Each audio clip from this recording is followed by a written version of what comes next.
What if the greatest gift a movie star ever received was also his greatest curse? Brad Pitt had a face that could sell any movie ticket on the planet, a face that defined an entire generation of Hollywood cool. But behind that golden facade was a secret war, a 30-year battle fought not against the industry, not against other actors, but against himself. To truly understand the Oscar-winning actor we see today, we have to go back and uncover the incredible story of the man who spent his career trying to kill Brad Pitt. It all started with 16 minutes of screen time. In 1991's Thelma and Louise, a charming young actor with a cowboy hat and an unbelievable smile showed up, stole a few scenes, and then vanished. But in those few minutes, a myth was born. Brad Pitt became an overnight sensation. He wasn't just an actor, he was a phenomenon. Hollywood didn't see a performer from Missouri with a humble religious upbringing. It saw a product, the perfect all-American leading man. The next Robert Redford, they handed him the keys to the kingdom and put him into a golden cage. And as he would soon prove, he would spend the next decade trying to break out. While the world wanted him in a romance, Pitt gave them a monster. His first move after becoming a global heartthrob was to do the unthinkable. He actively sabotaged his own image. Instead of charming love interests, he took roles that were designed to make the audience squirm. He played a grimy, terrifying serial killer in California. He was a couch-surfing slacker in True Romance.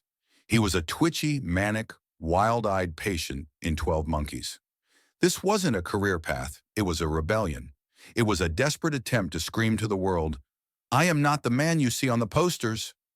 The gamble worked to a point. His role in 12 Monkeys earned him his first Oscar nomination. The critics were convinced. He had proven he could act. But the public obsession with his looks never faded. By the late 90s, he was at the absolute peak of the Hollywood mountain.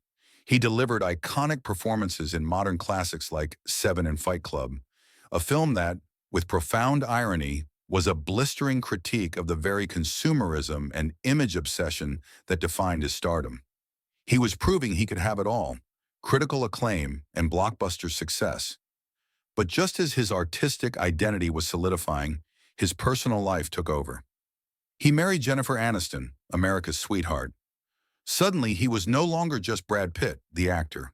He was now one half of Hollywood's golden couple, a global obsession.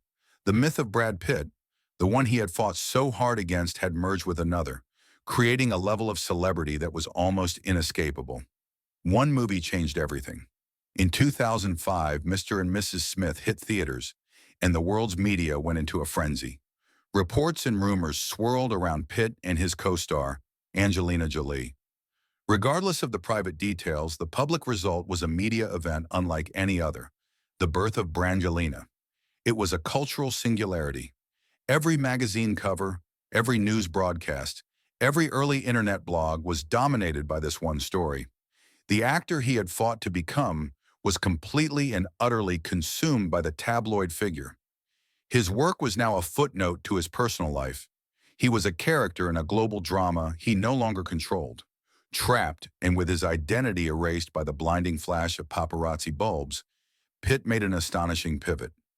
If he couldn't control the story about his life, he would secretly start controlling the stories Hollywood itself was telling.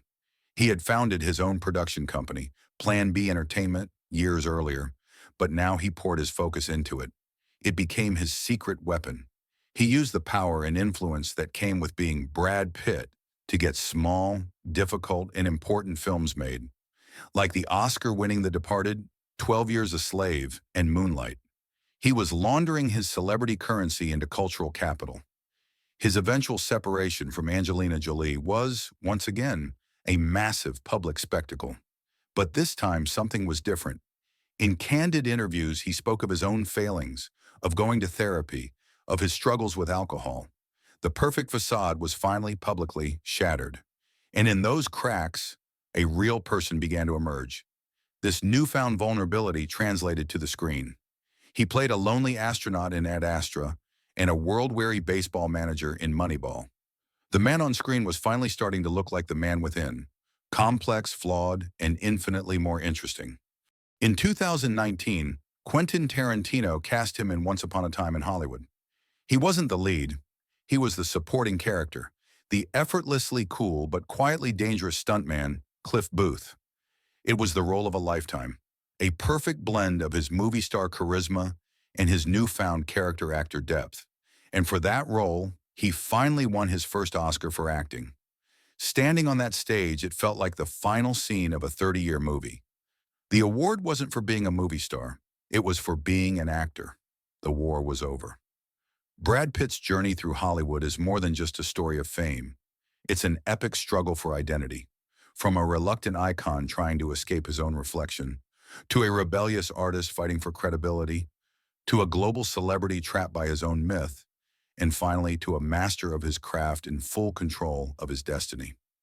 His story is a powerful reminder that sometimes the greatest battle isn't for a role or an award, but for the right to simply be yourself.